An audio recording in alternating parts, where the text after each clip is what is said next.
Have you ever found yourself replaying a conversation over and over, worrying about things that haven't even happened, or analyzing every possible outcome of a simple decision?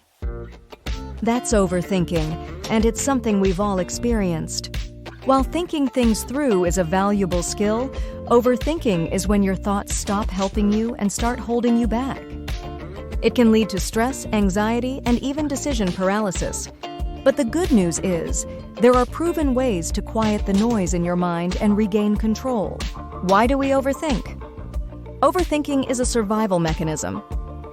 Our brains are wired to solve problems, so when we perceive a potential risk, whether real or imagined, our mind fixates on it, trying to find the perfect solution.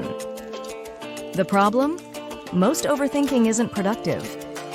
Instead of solving problems, we end up stuck in a cycle of self-doubt, second-guessing, and worry. It usually starts with one small thought. But like a snowball rolling downhill, that thought gathers momentum. Suddenly, one worry turns into 100, and before we know it, we're mentally exhausted without making any real progress. The hidden costs of overthinking. When we overthink, we're not just wasting time, we're draining our mental energy.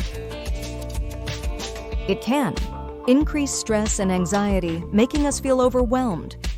Delay decision-making, leading to missed opportunities. Lower confidence, making us doubt ourselves more and more. Disrupt sleep, as our mind races when we should be resting. So how do we break free? Let's go over some simple but effective strategies to quiet your mind and take back control. Step 1. Shift from what if to what is. Overthinking thrives on what if questions.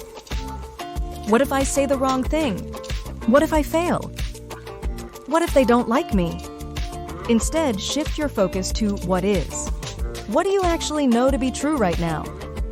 Focus on facts, not assumptions. This simple shift grounds you in reality and helps stop the spiral of anxious thoughts. Step 2. Set a time limit for decisions. Overthinkers tend to overanalyze every choice, big or small. A simple way to break this habit is by giving yourself a time limit. For small decisions, give yourself 30 seconds to choose. For bigger ones, set a specific deadline, whether it's an hour, a day, or a week. The goal isn't to rush, but to trust yourself enough to make a decision and move forward.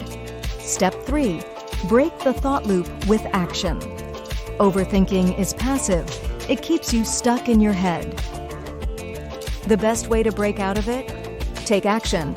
If you're overthinking a work task, start with a small step.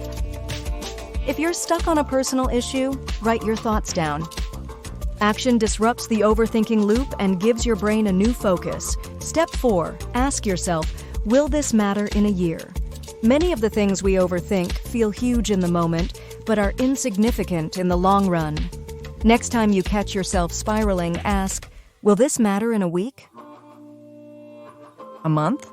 A year? Most of the time, the answer is no, and that realization alone can help you let go. Step 5. Train your brain to let go. Like any habit, overthinking is a learned behavior, which means you can unlearn it. Try this. Whenever you catch yourself overthinking, pause and say, not helpful. Redirect your thoughts to something productive, whether it's deep breathing, a short walk, or focusing on a solution rather than the problem. The more you practice, the easier it gets. Over time, your brain learns to stop overthinking before it even starts. Final thoughts. Your thoughts don't control you, you control them. Overthinking isn't something you're stuck with forever. By practicing awareness, taking action, and focusing on what really matters, you can quiet your mind and create space for clarity, confidence, and peace. What's one thing you tend to overthink? Let us know in the comments. And don't forget to subscribe for more tips on managing stress, improving focus, and creating a healthier mind.